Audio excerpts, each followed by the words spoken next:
Kasus e-fishery yang sangat fishy. Bahkan katanya nih ya, si founder ini memanipulasi keuntungan sampai 9,7 triliun. Sebagai mantan karyawan startup, dulu aku tuh selalu mikir CEO atau founder startup itu adalah orang-orang yang keren. Mereka bisa memberi solusi dengan cara yang modern. Contohnya aja nih ya, ojek online. Siapa sih yang gak pernah pakai mereka? Dan bahkan aku tuh sempat berpikir untuk buat startup juga, tapi pasti gak gampang kan? Nah makanya dengan segala kesulitan itu, aku mikir, wah mereka pasti akan berusaha secara ugal-ugalan untuk perusahaan yang udah susah-susah mereka bangun. Tapi founder startup yang hari ini mau aku bahas agak lain orangnya. Karena yang dia lakukan gak cuma bikin rugi perusahaan, tapi juga merusak nama baik Indonesia. Hai guys, balik lagi di channel Nai. Hari ini aku akan bahas salah satu kasus penipuan yang dilakukan oleh orang Indonesia yang memiliki citra CEO dari desa atau petani lele yang sukses menjadi bos startup. Bahkan dia tuh sampai memanipulasi data omset perusahaan.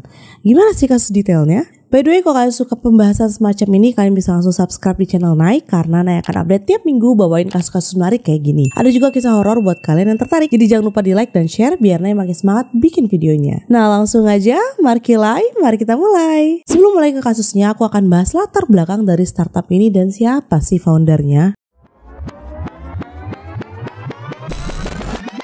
e-fishery adalah perusahaan yang fokus pada pengembangan teknologi aquaculture, seperti alat pemberi pakan ikan otomatis berbasis Internet of Things atau IoT. Tujuannya untuk meningkatkan efisiensi dan produktivitas para petani ikan. Nah, produk utama e-fishery adalah e-feeder. Secara singkatnya, e-feeder ini merupakan perangkat pintar yang mampu mengontrol pemberian pakan ikan secara otomatis dengan memanfaatkan sensor untuk mengukur kebutuhan pakan berdasarkan perilaku ikan di kolam. Keren banget kan kedengarannya ya. Perusahaan ini didirikan pada tahun 2013 oleh Gibran Huzaifah. Sejak awal e-fishery ini mendapat respon positif dan berhasil menarik perhatian investor lokal maupun internasional. Perusahaan ini mendapatkan pendanaan dari berbagai sumber termasuk Sequoia Capital, AG Funder, Sinarmas Digital Venture, dan Bill and Melinda Gates Foundation. Nah berikut adalah beberapa pendanaan utama atau funding yang telah diterima oleh e-fishery. Yang pertama ada pendanaan seri A pada November 2018 di mana e-fishery memperoleh investasi sebesar 4 juta US dollar atau sekitar 64 miliar. Yang kedua ada pendanaan seri C di Januari 2022 di mana e-fishery berhasil mengumpulkan dana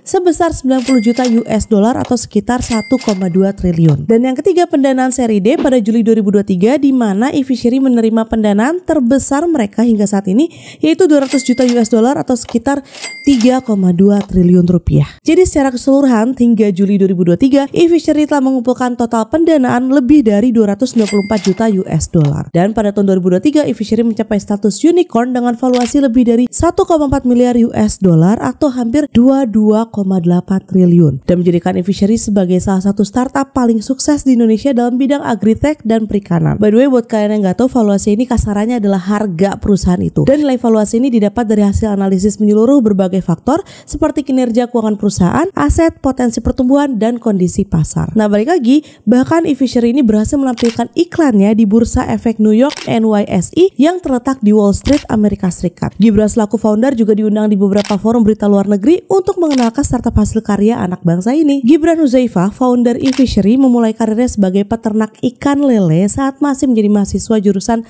Teknologi Hayati di Institut Teknologi Bandung ITB. Sementara itu partnernya Krisna Aditya yang juga dikenal sebagai salah satu co-founder e-fishery merupakan alumni Sekolah Teknik Elektro dan Informatika STI ITB. Ya Allah, ini jurusan dan kampus impian Nai banget sebenarnya. Yaudah, baik lagi, setelah lulus Krisna berkolaborasi dengan Gibran untuk mendirikan e-fishery dan berperan sebagai co-founder dan chief internal operational. Krisna bertanggung jawab atas pengembangan produk dan operasional internal perusahaan. Nah sekarang Naya akan bahas ke bagian terungkapnya skandal keuangan e-fishery. Kasus itu bermula karena ada seorang whistleblower atau orang dalam yang membocorkan informasi. Orang ini melaporkan adanya ketidaksesuaian dalam laporan keuangan kepada salah satu anggota Dewan Direksi. Setelah menerima laporan tersebut, Dewan memutuskan untuk melakukan penyelidikan resmi pada Desember 2024 dan akhirnya ditemukan adanya ketidakwajaran dalam laporan keuangan perusahaan. Beberapa temuan mencurigakan itu antara lain, pertama terdapat pendapatan fiktif di mana e-fishery mengklaim pendapatan sebesar 752 juta US dollar atau sekitar 12 triliun untuk periode periode Januari hingga September 2024. Padahal pendapatan sebenarnya hanya sekitar 157 juta US dollar atau sekitar 2,5 triliun. Berarti dinaikin hampir 5 kali lipatnya. Yang kedua, adanya jumlah perangkat yang digelembungkan. Jadi perusahaan ini mengklaim mereka tuh memiliki 400.000 unit e-feeder, padahal audit menemukan hanya sekitar 24.000 unit yang benar-benar ada. Ini di upscale sampai 16 kali lipat malah.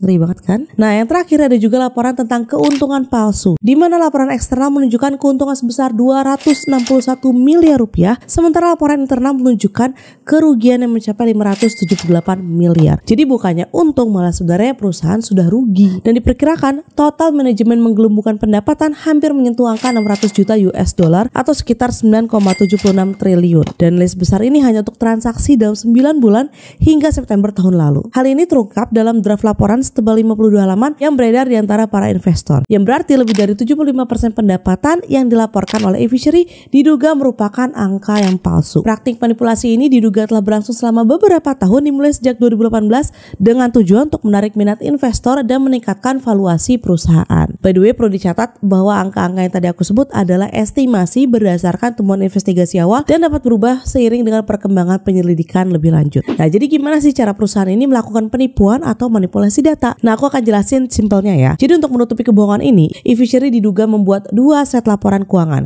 Satu untuk penggunaan internal yang berisi data real atau data asli, dan satu lagi untuk pihak eksternal seperti investor dan bank yang telah dimanipulasi. Jadi datanya telah diutak-atik gitu. Berdasarkan laporan investigasi dari FTI Consulting, ditemukan bahwa Gibran diduga melakukan manipulasi laporan keuangan dengan bantuan beberapa karyawan kunci. Salah satunya adalah Angga Hadrian Raditya yang menjabat sebagai Vice President Corporate Finance dan Investor Relations. Angga di sini berperan menerima instruksi langsung dari Gibran mengenai angka pendapatan bulanan dan laba kotor yang harus dicantumkan dalam laporan keuangan eksternal. Setelah menerima instruksi tersebut, Angga akan mengubah laporan akuntansi perusahaan, di mana Angga juga dibantu Wirabama Kirana yang bergabung dengan e-fishery pada Desember 2021. Wirabama Kirana ini posisinya sebagai Head of Corporate Planning, di mana Wirabama melapor langsung ke Angga dan ditugaskan membantu menjaga laporan keuangan eksternal. Nah, apabila tim finance perusahaan menolak untuk membuat dokumen palsu, Angga akan melaporkan penolakan tersebut kepada Gibran. Gibran akan memerintahkan tim finance untuk mematuhi permintaan Angga sehingga tim finance terpaksa membuat dokumen-dokumen palsu sesuai instruksi. Nah, yang bikin kondisi perusahaan semakin merugi karena mereka ini menggunakan angka yang telah dimanipulasi tadi yang udah digede-gedein sebagai base untuk menghitung bonus. Jadi bukan keuntungan perusahaan yang real yang dipakai. Oleh sebab itu, antara 2022 dan 2024, meskipun tidak meraih keuntungan, perusahaan membayar hampir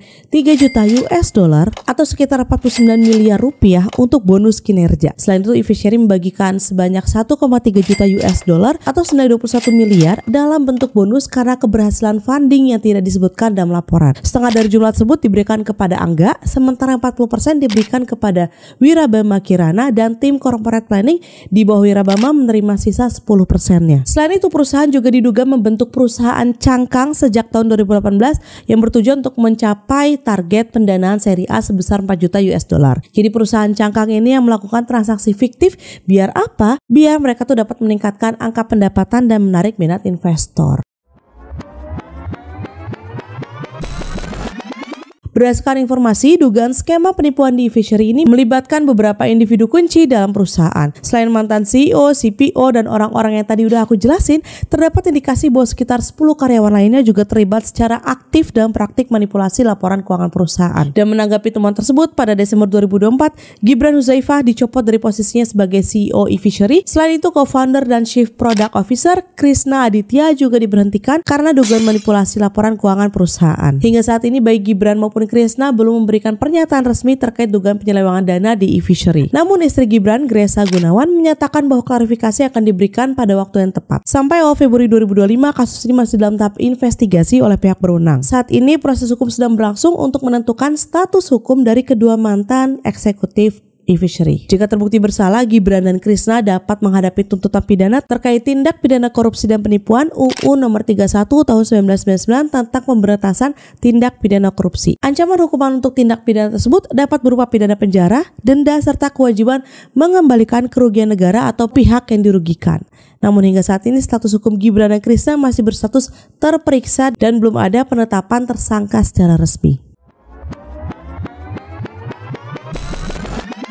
mungkin di sini kan akan mikir, ya udahlah ya, kan yang hilang bukan duit rakyat. Ini kan bukan korupsi kayak para pejabat-pejabat kita.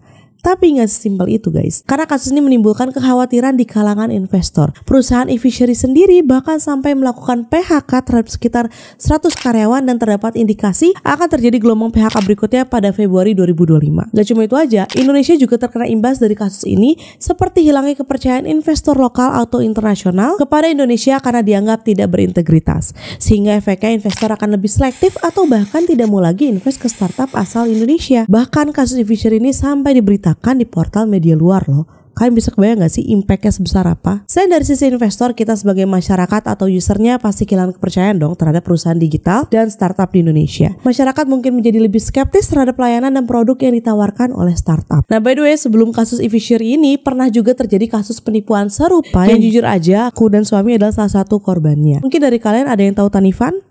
Buat yang gak tahu, aku jelasin singkat aja kasus yang ini ya. Jadi Tanifan ini adalah platform peer-to-peer lending yang menghubungkan investor dengan petani di Indonesia. Tujuan dari Tanifan adalah untuk membantu permodalan di sektor pertanian melalui skema crowdfunding. Jadi sistemnya kita bisa naruh uang di salah satu proyek Tanifan sebagai investor dan akan dapat bagi hasilnya gitu. Si petani akan dapat suntikan modal dari investor-investor yang apply di proyek dia melalui aplikasi Tanifan. Jadi sebenarnya tujuannya mulia gitu kan ya. Namun pada akhir tahun 2022, Tanifan menghadapi masalah serius terkait gagal bayar kepada para pemberi pinjaman atau lender. Pada Desember 2022 tercatat sekitar 128 lender mengalami kerugian dengan total mencapai 14 miliar rupiah akibat gagal bayar oleh Tanifan. Beberapa lender melaporkan bahwa mereka tidak menerima imbal hasil sejak tahun 2021. Setelah ini berlanjut hingga tahun 2023 di mana Tanifan menghadapi berbagai gugatan hukum. Pada Januari 2023, 3 lender mengajukan gugatan dengan total nilai 131 juta rupiah. Kemudian pada Februari 2023, 4 lender lainnya menggugat dengan total klaim sebesar 286 juta rupiah. Gugatan ketiga diajukan pada Maret 2023 oleh 2 lender dengan nilai 52 juta rupiah. Sehingga total nilai gugatan yang dihadapi Tanifan dari ketiga kasus ini mencapai 471 juta. Berarti masih banyak orang yang gak menggugat karena kan sebenarnya kerugian mencapai 14 miliar kan. Nah, menanggapi permasalahan ini, Otoritas Jasa Keuangan atau OJK akhirnya mencabut izin usaha PT Tanifan Madani Indonesia pada 3 Mei 2024. Selain itu, OJK telah melimpahkan kasus ini kepada aparat penegak hukum untuk diproses lebih lanjut sesuai dengan ketentuan perundang-undangan yang berlaku. Nah, itu dia salah satu kasus penipuan yang menggemparkan gak cuma Indonesia tapi juga global. Karya anak bangsa yang tidak digunakan dengan sebaik-baiknya. Apakah kalian pernah jadi salah satu korban dari penipuan aplikasi semacam ini? Gimana pendapat kalian tentang video hari ini? Jangan lupa komen di bawah ya. Nah, sekian video hari ini. Kalau ada info lain yang belum aku sampaikan, bisa tuliskan di kolom komentar. Dan kalau ada request untuk next video, bisa juga tulis di bawah atau DM IG aku @nadiarahmatin atau TikTokku @diceritain.night. Sekian video hari ini. Semoga kalian suka dengan cara aku menyampaikan ceritanya. Jangan lupa subscribe biar Nay makin semangat bikin videonya. Sampai ketemu lagi minggu depan. Bye bye. Maaf ya kalau suara Nay serak.